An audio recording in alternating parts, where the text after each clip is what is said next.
Muli na namang nakapagbigay ng ngiti ang pamahalang panlalawigan ng Nueva Ecija dahil sa pamamagitan ng Provincial Food Council na bumibili ng aning palay ng mga maliliit nating magsasaka dito sa lalawigan dahil kahit nasa lanta ng mga nagdaang bagyo ay makatarungan ang binibigay na presyo ng Kapitolyo kumpara sa mga barat na traders. Ilan sa mga magsasakang na-rescue ng Kapitolyo ay si Tatay Eugenio Baguio mula sa Barangay San Cristobal, Licab, Nueva Ecija.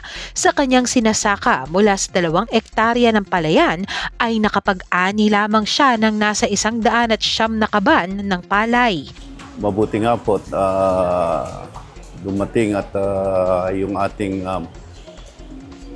Provincial Food Council sa pamamagitan po ni Governor Oye Umali at Vice Governor Lemon Umali at sa magandang presyo po nakuha yung aking inani.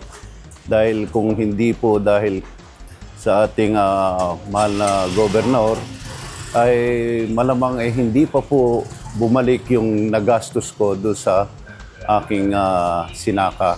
Ayon kay Tatay Eugenio, napakalaking bagay dahil nariyan ang PFC upang umalalay sa kanilang mga magsasaka para hindi sila malugi.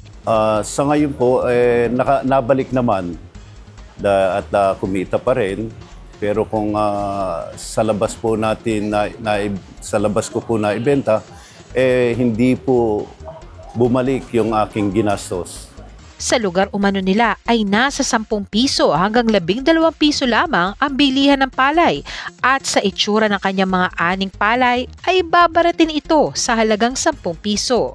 Yung pong pamimili po ng ating panlalawigan ng Food Council ay isang napakalaking tulong po, lalo po sa mga tulad naming mga magsasaka na halos ay nasisiraan na ng loob dahil sa presyo po na halos hindi na maibalik.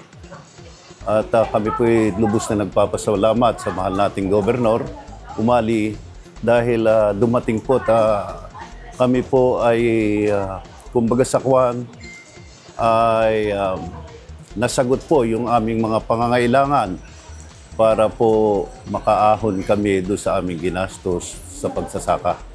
Ako po yung nagpapasalamat sa mahal nating Gobernador Oye Umali sa tulong po na binigay niya. Yung pamimili po ng ating Provincial Food Council ay malaking katulungan po sa lahat ng magsasaka. Dahil naramdaman po namin yung tulay na malasakit ng ating mahal na Gobernador.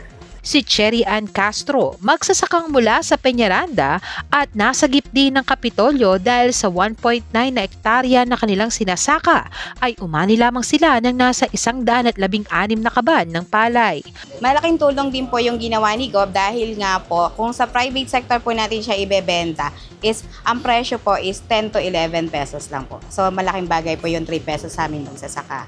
Nagpapasalamat po ako sa lahat na naging programa ni Gob. Maraming salamat po at isang malaking tulong po sa aming mga taga Nueva Ecija yung programa niyo, Gob. Nagpaabot din ng kanyang pasasalamat si Mario Montoya, magsasaka mula sa Barangay Bulakid, Gimba, Nueva Ecija dahil sa 1.5 na hektarya ng kanyang sinasakang palay ay umani lamang ito ng nasa 85 kaban at binili ito ng PFC sa halagang 14 pesos. Kung sa labas siya umano magbebenta ay bibilin lamang ito sa halagang 7 hanggang 8 pesos. Kaya malaking tulong aniya sa kanila ang PFC. Sapat na sapat po, ma'am. Meron pa pong sobrang konti.